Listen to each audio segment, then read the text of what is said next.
Beekuma. Beekuma. Maal deemoo dubbifnaa nero. Gaaffii kana eegaan ture. Beekuma as kan kiyaasidha. Nama reebanii qabanii shaafeen faar. Abdanii kan moo cheechee argitee Utuu miira keessaa baane. See har'a kan wal agarreef gammachuudhaaf.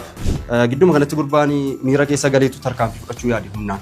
Baay'ee si rukutanii gadda siin sammuu kana. dhalli namaa akkamitti ilkaaniif ijatti hamaa ta'e. Maqaa dhoofti dhiirri maqaa dhoofti. Biraan naannoftu maqaa dhoofti dhiirri. Kutaa ja'a afaatti nama dhiisedha kun akkasumatti gaafan ilaala. Namni mana dhaadhii iddoo hundumaa dukkanatti fakkaata. Koree jechuunis qaama olaanaa miira keessa galchanii jiru.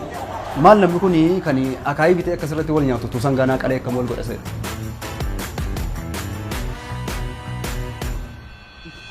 Adaraa seeraan qabee namitti nasitti meera.